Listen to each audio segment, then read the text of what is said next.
ठीक है बच्चों, अब एक केस बचा है, वो कौन सा केस है हमारा, केस नंबर 3। तो केस नंबर 3 हमने देख लिया। इसमें क्या बोला मैंने, when x is greater than 0 but less than equals to 3। 0 already हमने क्या कर रखा है, केस नंबर 2 में आई थिंक इंक्लूड कर रखा है। ठीक है, तो 0 हमने छोड़ दिया। अब हमने क्या किया कि और 3 को एक्सक्लूड किया था, तो 3 को हमने क्या कर लिया, इंक्लूड कर लिया। ठीक है, तो यहाँ से क्या होगा, ये हमारा केस का इनिशियल रिस्ट्रिक्शन है। मान लो कि इसे हमने 4 बोल दिया। अब इसको सॉल्व करेंगे। हमारे पास क्वेश्चन क्या, x square minus 3x plus of mod of x plus 1 is greater than equals to 4। तो इस इंटरवल में देख लो, ये तो निगेटिव है, माइनस कर दिया, एक्स स्क्वायर माइनस 3x कर दिया। ये पॉजिटिव है तो इसको हमने मॉड हटा दिया, x plus 1 is greater than equals to 4 कर दिया। तो यहाँ से हमें क्या मिल गया, minus x square plus 3x plus x plus 1 minus 4 is greater than equals to 0।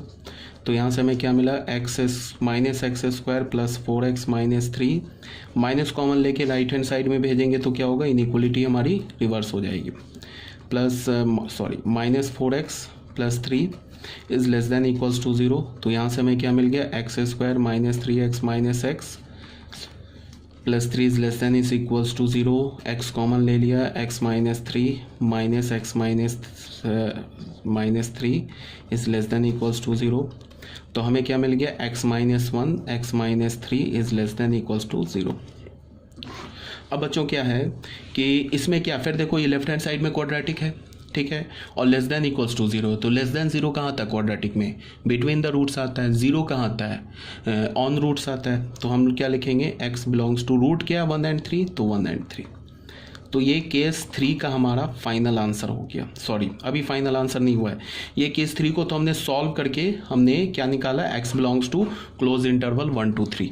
अब जो केस 3 का फाइनल आंसर होगा, इसको हमने 5th इक्वेशन बोल दिया। वो क्या होगा, फ्रॉम 4 इंटरसेक्शन 5। इन दोनों का इंटरसेक्शन, जो इनिशियल रिस्ट्रिक्शन था और जो सॉल्व करके आंसर आया, इन दोनों का जो इंटरसेक्शन होगा वो केस 3 का फाइनल आंसर होगा।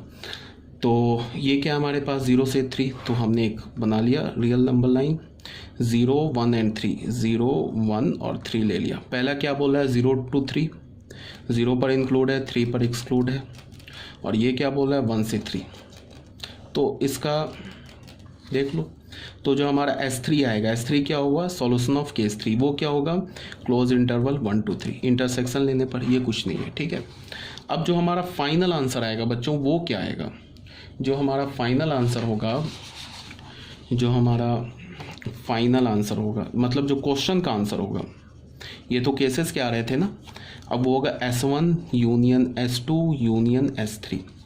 S1 क्या हमारा फाइनल आंसर क्या होगा, S1 क्या हमारा, S1 हमने क्या निकाला है केस 1 में, केस 1 जो हमने सॉल्व किया है वो S1 हमने क्या निकाला बच्चों, यहाँ पे ये तो 5 है ना आई थिंक, एक मिनट, S1 निकाला माइनस इन्फिनिटी टू -1। ठीक है, minus infinity to -1 union. S2 क्या निकाला है हमने, 3 to इन्फिनिटी।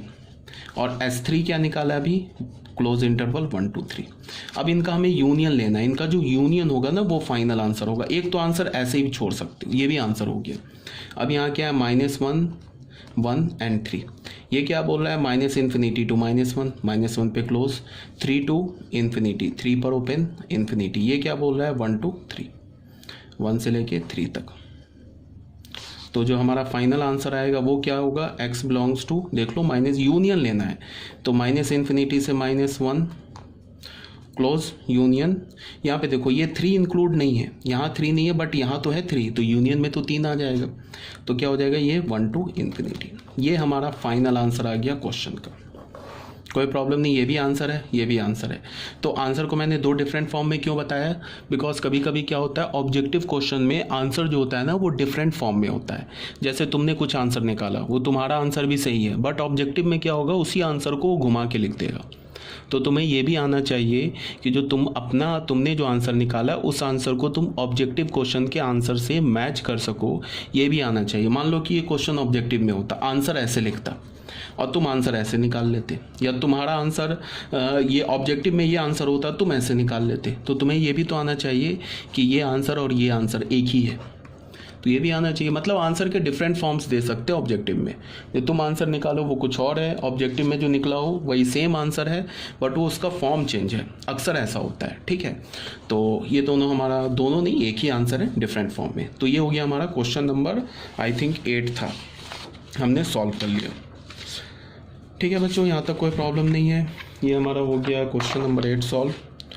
अब इस क्वेश्चन में इम्पॉर्टेंट क्या है समझना, वो पहली बात क्या मैंने बोला कि हमेशा याद रखना पूरे मैथमेटिक्स के लिए कि विद इन द केस हम लोग क्या लेते हैं, इंटरसेक्शन। ठीक है, और जितने केसेस बनते हैं उन सारे केसेस के जो फाइनल आंसर होते हैं उसका हम यूनियन लेते हैं, और with in the case intersection लेते हैं। इस बात को हमेशा याद रखना।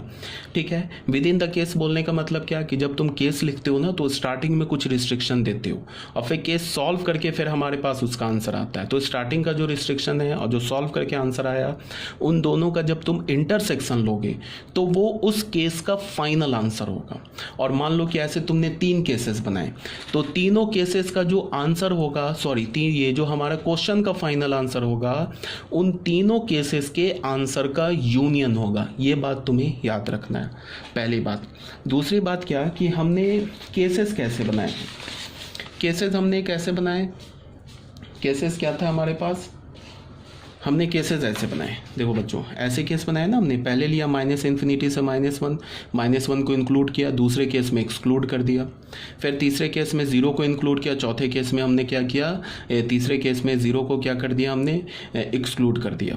फिर यहाँ पे तीसरे केस में 3 को इंक्लूड किया है, चौथे केस में 3 को एक्सक्लूड कर दिया। पैटर्न है हमारा, यहाँ से -1 ले लिया हमने, इंक्लूड किया, फिर दूसरे केस में -1 को एक्सक्लूड कर दिया, फिर 0 को लेंगे, फिर तीसरे केस में 0 को एक्सक्लूड कर देंगे, फिर 3 को यहाँ पे थर्ड केस में लेंगे, चौथे केस में 3 को एक्सक्लूड कर देंगे।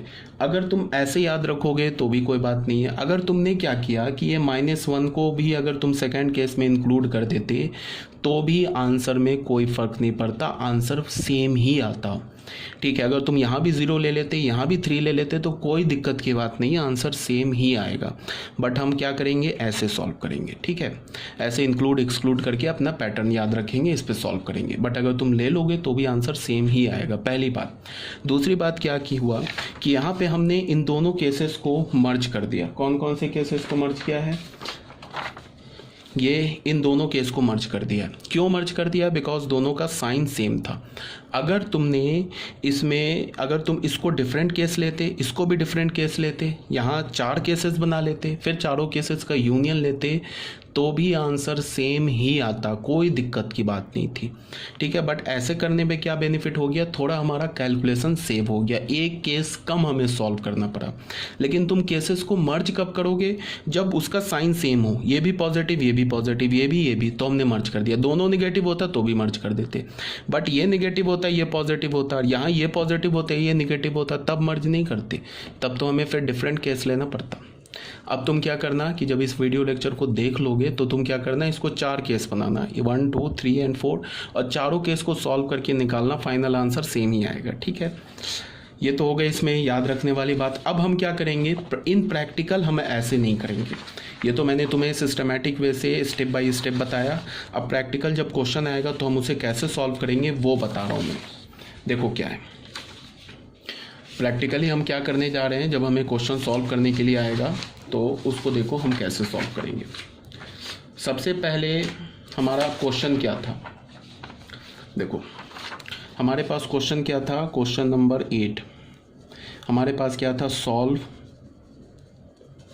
mod of x² - 3x plus mod of x + 1 greater than equals to 4। इसे हमें सॉल्व करना है। ठीक है बच्चों, तो हम क्या करेंगे कि इसका थोड़ा आसानी से शॉर्टकट क्या है, इस मॉड के अंदर जो लिखा है ना ये पॉलिनोमियल, इसका रूट निकाल लेंगे। इसका रूट क्या होगा, 0 और 3, इसका रूट क्या होगा -1।